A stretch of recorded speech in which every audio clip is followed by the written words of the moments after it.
What's up, guys? This is Luke Tuma. I'm back with another video. Please, before we get into the video, subscribe to the channel, like the video, turn on my post notifications. I love when you guys can see the videos as they come out. A few of you guys have already done it, and you told me that you did, and it's been great, and that makes me happy. Thank you for leaving suggestion comments. I'm going to get to them in a minute. I'm going to react to them, put out some videos in the next few days. But before I do that, I got to talk about what we've all been talking about, which is Kanye and his Twitter activity, all the fucking mess that's been going on lately. But specifically, I want to talk about one thing, and that is the idea that Kanye West might go on the Joe Rogan Experience podcast. So if you don't know Joe Rogan, he's a podcaster, he's a stand-up comedian, MMA commentator, former reality TV show host, and his podcast, the Joe Rogan Experience, is the most popular podcast on earth as far as interview-style podcasts go. Absolutely huge. I mean, it's just hundreds of millions of downloads a year. I think they said over 1 billion downloads a year. He has, everybody from movie stars to comedians to athletes to physicists to philosophers to public speakers and musicians. Everybody, any famous type of person has gone on that podcast and talked to him because the platform is so big. You get to reach so many people. A podcast is a great medium to give a bunch of context, so people aren't just seeing your tweets and having the ability to take them out of context. They're hearing you talk in a 20 or 30 minute chunk, so they can really get your personality and really get a feel for your opinion on something or your perspective on a matter. So I think that would be the perfect place for Kanye to talk right now. And it's great because Kanye's been doing this tweet storm. It's been crazy. Called out Drake, called out Travis Scott, called out Ariana Grande. And, he keeps talking about mental health in these tweets. Then he keeps saying it's all love. And then finally he said, I'd love somewhere where I could sit down and talk about mental health awareness for a little while. And Joe Rogan quoted the tweet and he said, I'd be happy to talk to you about it for as long as you'd like. Which I think is amazing. I mean, the last time I checked, Rogan's quote tweet of it had like 162,000 favorites. And I think that's just perfect because Kanye's definitely going to see that. He probably knows who Joe Rogan is. He's probably had friends who have gone on the show. I bet it's something he's considered before. And I think it'd be the perfect place for Kanye to really get everything off his chest and be taken seriously and be heard fully. Because if you look at these tweets, they're very confusing, it's mixed messages. He's calling out Drake, he's saying, I'm your oxygen, Then he's calling out Travis Scott, he's going, on Donda. He's acting like his mom is God, which I thought was fucking hilarious. He's like, on Donda, there ain't gonna be no more checks for over stripes in another fucking song. And I think that it would be a great medium, because everything he's saying on Twitter, there's a lot of mixed messages, it's confusing, and because sometimes he's saying the all love thing, but then sometimes he'll be calling someone out in 6 straight tweets, and it seems like he's just coming at them, dissing them, just firing off a barrage of insults, and then he's saying it's all love, like I love this person.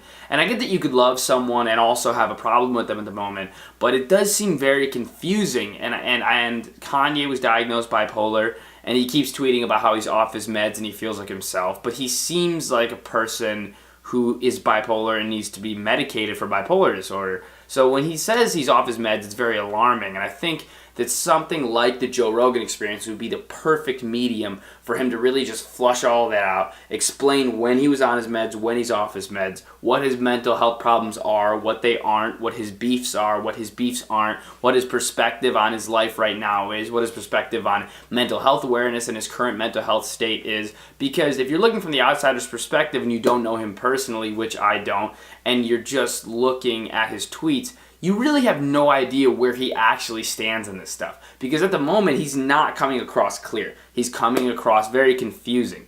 And I think it's because Twitter's such an instant medium. It's just not a good place for, especially a guy like him, who's such a genius and a little bit nuts and really just a strong, well-rounded, complicated personality. For a guy like that who's so smart and so complex and so controversial, for him to be using a medium as instant and as easy to take people out of context on as Twitter, I just don't think it's the right medium right now for him to get those ideas across, whatever they may be, whatever the ideas he's trying to get across are. I think the best medium is a podcast, and the best podcast to do it on would be Joe Rogan's podcast. Because Rogan, if you watch that show, and obviously I'm a little biased. I'm a huge fan. I'm a stand-up comedian. If you don't know me personally, I actually, for years, and I just up until recently, and I might not be done yet, I used to cover UFC events. I would go to the UFC events, I'd be press, I'd go backstage for the entire fight, I'd be sitting in the media room, the winners of all the fights, and different famous fighters would come in, and I'd interview them, and it was really cool. I was working as a sports journalist in the MMA world. So I have a ton of respect and love for Joe Rogan and everything he does for both comedy and MMA. But I think it's kind of an objective truth that if you look at Joe Rogan, you watch that podcast, he's really good at making his guests feel comfortable. I mean, the guy had Elon Musk hit the blunt live on air. Like, who gets someone to do that? It's insane. But, that's the type of guy he is, and that's the type of environment his show is. It's people hanging, talking for sometimes 3 or 4 hours straight, really casually, cracking open a couple beers, sometimes eating some food, smoking a joint. You never know what they're going to be doing on there. And it's not this high-pressure thing. It's kind of just like Rogan is just talking to 1 or 2 guys and hanging out with them at his compound. And that's the type of environment I think Kanye needs to be interviewed in right now, and that's the type of environment he needs to be heard in. Because that's gonna give him more space and more comfort to get his message across clearly and express his point of view on everything that's going on in his life thoroughly. Because to me, the best Kanye interview that's come out in years was the one with Charlamagne. Because that was an environment that you could tell Kanye was comfortable in. It's a guy who he trusted, who he knew wasn't going to try to fuck with him, and in an environment where he knew he wasn't going to be fucked with. They were fucking walking around fields, They were sitting down on a couch talking to each other, right, just like you're sitting in a living room. And I thought that was great, and I think that, Zane Lowe's a great interviewer, but if you watch Kanye's interviews on Zane Lowe, it's in a really high-budget studio, and you could tell there's a lot of crew on it. It's a very high-budget production. It's just a lot, and it just doesn't seem like as comfortable of a place as the Charlamagne interview was. And I think now more than ever, Kanye needs that comfortable environment to get these ideas out. Because he's, yelling and sending these mixed messages and being very confusing and controversial to the almost the biggest audience he could possibly be talking to. He's one of the most famous people ever in an era of social media, and he might be at the peak of his fame right now. I mean, fuck, the guy's just in the headlines every other week. He's got kids with Kim Kardashian. He's part of their family. He's beefing with Drake, who's another one of the most famous people of all time. So this is a very weird time for Kanye to be spewing out this much wildness, and I think that he could really benefit from something like an interview on the Joe Rogan Experience. And I would love to hear something like that because, Kanye is my favorite artist of all time, and I have a ton of love and respect for him. But lately he's been doing some stuff that you just kind of cringe at, or you're just, to me, I'm more just puzzled by what he's doing and what the motivation for it is, and if it's real or if it's fake, So he is part of the Kardashian family, so there is that thing in the back of my head that's always thinking, is he doing this for publicity? Is this part of this big Kris Jenner plan for extra publicity this week? What is there something behind this? Is he going to be promoting a fashion line next week? Is he going to be promoting a new sneaker? Does he have a new song or album out that we don't know about that he's using this huge beef as a promo run to boost the sales for whatever that project is? I always question that if that's part of the motive, and I'm sure a lot of the times it's not. He's just a guy who's really opinionated and speaks from the heart and can be erratic at times. But I just think that right now, for someone who loves Kanye, and if you're a Kanye fan, something like the Joe Rogan Experience would be the perfect place to hear him. Because that'll give him 3 or 4 hours to talk about everything he needs to talk about, and talk about it with someone who's not going to try to force him in a corner and make him uncomfortable, Joe Rogan doesn't have any ties to the music industry, so he's not going to come in with an agenda. That's the thing that I fucking kind of hate about these Ebro interviews. I think that if Kodak Black sexually assaulted someone, that's not okay, and it's your right to express that that's not okay. But the fact that the guy's a case open, you're supposed to be interviewing him about his new album, and you're pressing him into a corner for what seems like views, or what seems like appeasing the opinions of a certain demographic that listens to your show. I just think that's not where you get good interviews. You might get a little viral moment, like where Kodak walks out on you, but is that really what you want to be remembered for, is having people walk out of your interviews? Is that really going to move things forward? Is that really going to get people to learn more about you or about the artist as a person? No. So the type of stuff I like to watch, the type of interviews I like to watch are long form interviews where the interviewer allows the person being interviewed to the artist, being interviewed, to express themselves fully and provide full context to whatever they're talking about. Because that's the problem with the social media era, is the lack of context. Anything can be taken out of context. Twitter's 140, at most, if you're lucky, 280 characters per thing. And yeah, you can keep tweeting over and over again. But what seems like it happens to Kanye a lot of times during these Twitter rants is he'll have peaks and valleys of how he's feeling throughout the rant. Like, he'll have 4 happy points, 4 loving points, and then 4, hateful, angry points, and you see the ebbs and flows throughout the rant, and you're like, which part of this should I take seriously? Which part of it shouldn't? Which part of it does he really mean? Which part of it is he acting out of emotion? He's saying he's not acting out of emotion, but is he stating that emotionally? He's also saying he's not off his meds. Is that normal? Should any of this be taken seriously if he's off his meds?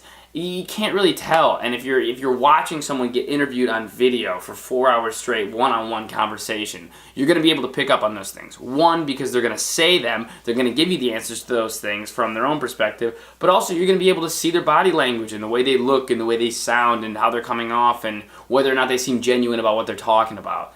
And man, that would be just so cool because Rogan's got a huge audience, and people from all walks of life listen to the Joe Rogan Experience. Adam 22 is a hip-hop personality and journalist, super in the new SoundCloud era, kind of gritty street rap demographic and world, and he's kind of like one of the kings of that area.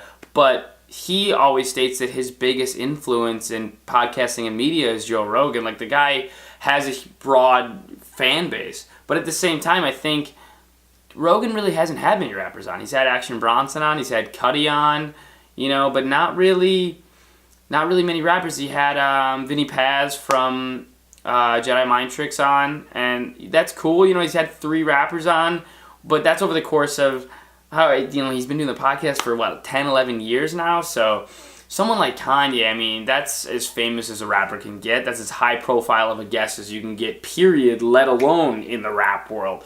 So that would be a huge opportunity for Rogan as a podcaster. That would be a huge moment for the podcast community and podcast fans. And it would also kind of let Kanye get his perspective off to an audience that might not be his main audience. Because I really don't think Rogan's audience, although you're going to have people like myself and Adam 22 who are involved in hip-hop and are also huge fans of him, I would say most of his audience do not fit in the hip-hop fandom demographic.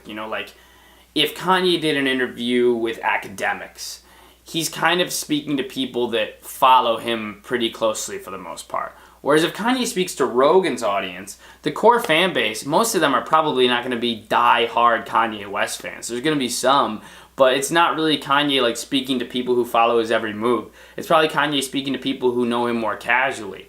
And if you're a Kanye fan like myself and you talk to people casually about him, people just go, oh, he's an asshole. That guy is just fucking, him with the Kardashians. He's just always in the news. That guy never shuts the fuck up. And I get why they think that, but I think this would be a good opportunity for Kanye to really not clean up his image, because he doesn't seem to want to have a clean image, and I think that's cool. But I think it's a way for him to clear up his perspective, especially to people that aren't diehard fans of him. And as a diehard fan myself, I would appreciate that. So I'd love to see Kanye on the Joe Rogan Experience. And because of how big Rogan is and how big that podcast is and how many favorites or likes that tweet got, I think that it's definitely possible. And it's something I really look forward to and hope will happen in the future. Let me know what you guys think, though. Let me know if you're fans of the Rogan podcast, if you think that a Kanye episode would be cool. If you're fucking sick of Kanye and you want him to just shut the fuck up, let me know that as well. But I really do think what's been going on lately is crazy and interesting, and I'd like for there to be a little more context and compassion and listening forced into the mix. And I think that would help things out a lot. And I think, Joe Rogan Experience would be a perfect place for it. So let me know what you guys think. Thank you as always for watching. Follow me on Instagram, like, subscribe, turn on the post noties. I love you guys. Thank you. Luke Tuma. Peace.